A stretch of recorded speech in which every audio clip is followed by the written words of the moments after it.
The Tao of Self-Confidence, episode 608.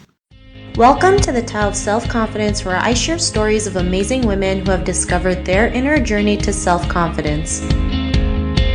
Visit our website at thetaoofselfconfidence.com. Your inner journey to self-confidence awaits.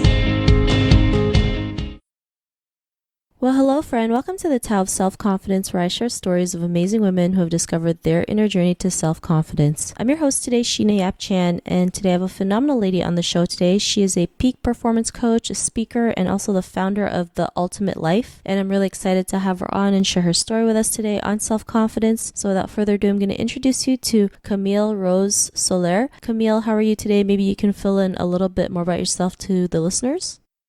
Sure. Thanks for having me on the show, Sheena. I really appreciate it. You pretty much covered the gamut. I am a peak performance coach and a speaker. I guess you could say at the core, I'm really a teacher, and it's what I love to do. I work with leaders, business owners, entrepreneurs, and a lot of just high-performing individuals in helping them get to the next level in their mindset and their ability to make wiser decisions and to kind of unlock new layers of their abilities to be able to lead, to be able to grow, and to be able to create. So for simplicity terms, I guess, I get to work very deeply on the psychological and energetic side of really high level performers. Awesome. Well, thanks for sharing that. And Kamille, what's your cultural background? Both of my parents are from the Philippines, so they're both born and raised there in Manila from my mom, and I believe my father was born in an area called Quezon. And my mother's side is actually 3/4 Filipino and 1/4 Jewish, German, French. So my grandmother on my mom's side is actually half Jewish, German, French, and my father's side is Spanish Filipino. So that's our background. Awesome. Well, thanks for sharing that. And what would be your favorite self-confidence quote? I really like the quote by Gandhi when he said, "Be the change you wish to see in the world." And the reason that I like that one so much is that it puts the responsibility back into our hands, especially when we get very caught up in the idea of, oh, I wish the world was like this, or I wish people were more like this. And really at the end of the day, my answer to that is always, okay, then you need to be that. And that I can control. I can't control what other folks do, but I can certainly always control my perspective and my response. So I love that one a lot. Thanks for sharing that. And I, totally agree with you. I mean, it was one of the reasons why I started the show. It's just I didn't see anybody, showcasing women, especially Asian women out there who did go through so many hurdles and challenges to be the confident person that they are. So I figured I might as well start it, right, and see where it goes. So I totally believe that too. Like if you want, to be that change you wish to see in the world, it has to start from you. So thanks for sharing that great quote. And in your own words, how do you define self-confidence? To me, self-confidence is the full understanding and acceptance that you and God or source are one. And it sounds simple and yet deep because that's just for me what really resonates. When I really came to accept that which I came from and all that I experience now in life is one entity, it changed my world and really how I operate and how I do things. So that's how I approach self-confidence, that what I experience as God or the higher self of my being and that which I do on a daily basis or who I am, that is one entity. And so that gives me a lot of self-confidence because it makes me feel infinitely powerful in a lot of ways in my life. Thanks for sharing that great definition. And Kamille, what was your life like before your discovery of self-confidence?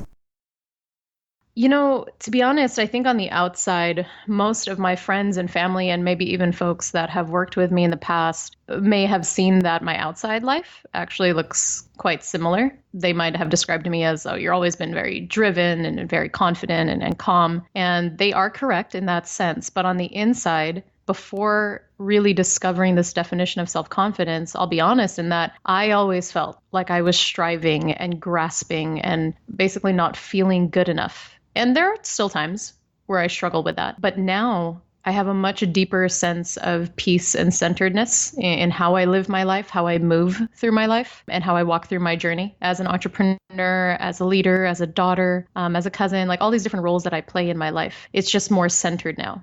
Whereas before, it was like grasping for air, grasping for straws, always trying to do things to be good enough. Now I rest in the knowing that I am good enough. So things overflow from me versus me trying to fill my cup externally with all these different things. And while there's nothing wrong with filling yourself, good books, podcasts, coaches, school, it was coming from a place of insecurity and lack and stress that I'd never get there, anxiety that I'd never get there. So my life felt very fragmented and on the brink of anxiety a lot of the times, that no matter how much I did, it would never be good enough. So that's what it was like before self-confidence.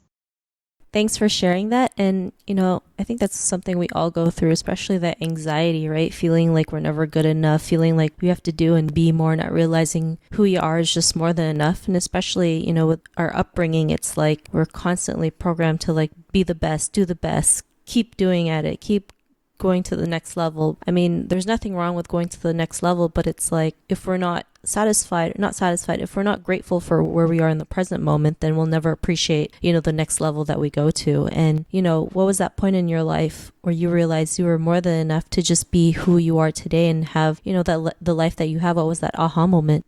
When I read your aha moment, it's really interesting. A good girlfriend of mine, another boss lady, she calls them defining moments. So while I've had a lot of defining moments in my life, I'd say the most recent one that changed the game for me currently is when I was actually at a Tony Robbins seminar called Unleash the Power Within back in 2015 in Chicago. And there was a point at the seminar where probably 5,000 to 6,000 people were up jumping, screaming. He was doing like the whole transformational process piece, and he's jumping on stage and his energy is wild. And I was standing in the very back of the room, just observing it all. And as I was witnessing him on stage, moving the people and the room the way he did, something about that moment spoke to me very deeply, to the point where when I was standing in the back of the room, I just remember feeling a surge of electricity run from the top of my head all the way down to the tips of my toes. And it just completely energized my body.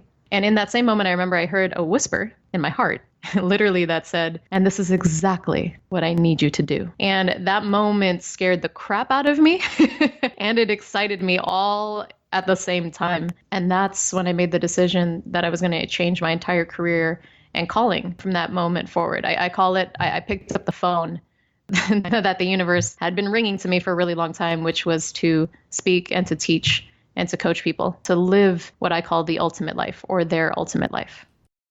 Thanks for sharing that. And it's amazing when you can find what your purpose is, right? And yeah, it's scary and great at the same time, but it feels good. It feels right. And that flow, you have that flow that it's just kind of effortless. I mean, there's always there's always going to be days where you're frustrated or things won't go your way, but in the end, it's still gonna have that flow, and you still know that what you're doing is in the right path. And because of that, what's your life been like now?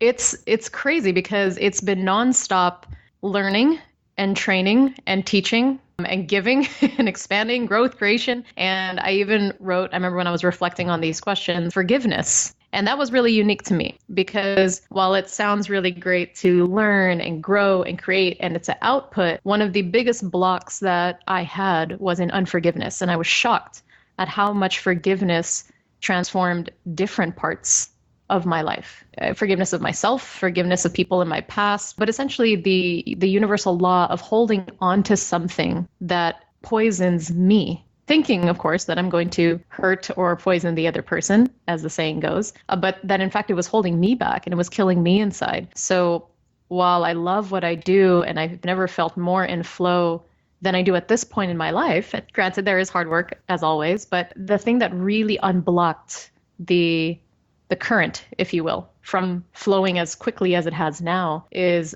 removing contempt and removing resentment and anger that I had with people. And it to be honest, it's not a one-time act. It is an everyday habit, constantly in the movement of forgiveness. And if I were to actually say a second quote that I really love is that to know all is to forgive all. And that's what I mean when I say I've been learning so much and expanding so much so that I can give and teach and help more people. But in that learning has also come the understanding that, wow, we really all are just doing the best that we can with what we know how. And so with that knowing also comes increased forgiveness and grace for other people. And that includes myself. Thanks for sharing that. And to the woman who's listening to your episode, she may be in her own journey to self-confidence. What would be that one tip you would give to her? The one tip I would give to her is kind of broken down into 3 parts. So the first part would be get very real with yourself. Only you know what it is that you need to do to take it to the next level, to expand. So that might be forgiveness.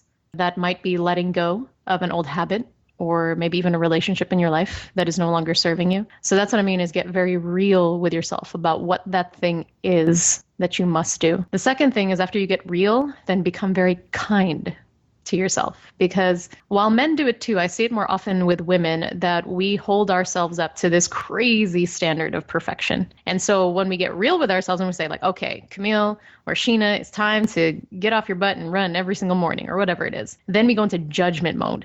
Super harsh judgment mode. So that doesn't help either, right? Because then we just set this whole new standard of perfection. So I'd say, number 1, get real with yourself. And then number 2, immediately after that, become very kind to yourself. Treat yourself as if you were a little girl. And if you saw a little girl doing what you're trying to do, trying to be better, trying to learn a new trade, trying to learn how to do something that she was not good at before, would you kick her? Would you beat her over the head and say, like, what's wrong with you? Or would you give her encouragement and grace and kindness? So I would say be very kind to yourself. And then the last one is, once you get real and once you get the practice of kindness towards yourself, then trust you're brilliant. Women especially, we are very wired to use our intuition in all that we do, not just with business, but in relationships and in life. And I think sometimes we don't trust that enough.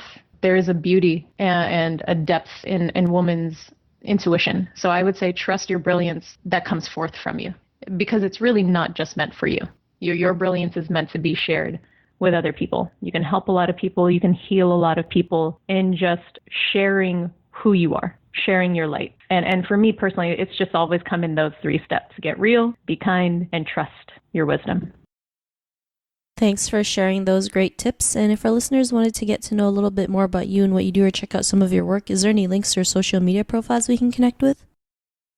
Absolutely. You can check out my website. It's www.theultimatelife.com. So that's live your fullest every day. That's what it stands for. You could also find me on Facebook, facebook.com/Kamille Rose. That's Kamille with a K. You can also get me on Instagram. Just look up Kamille Rose, again with a K, or The Ultimate Life, LYFE. And the last thing I would say to check out is you can go to YouTube. Just search on YouTube, Kamille Rose Soler, again, Kamille with a K, and you'll find me, connect to me. I'd love to hear from anyone who, wants to take it to the next level. And if there's anything I can do to help or even point them in the right direction, I'd love to do that.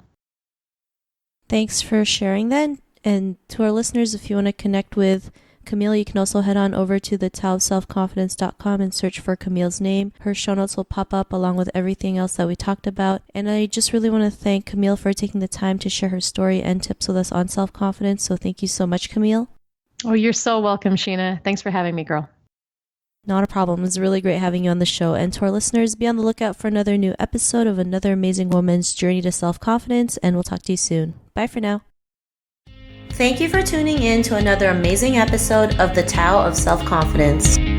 Get your free audiobook by visiting our website at thetaoofselfconfidence.com. Your inner journey to self-confidence awaits.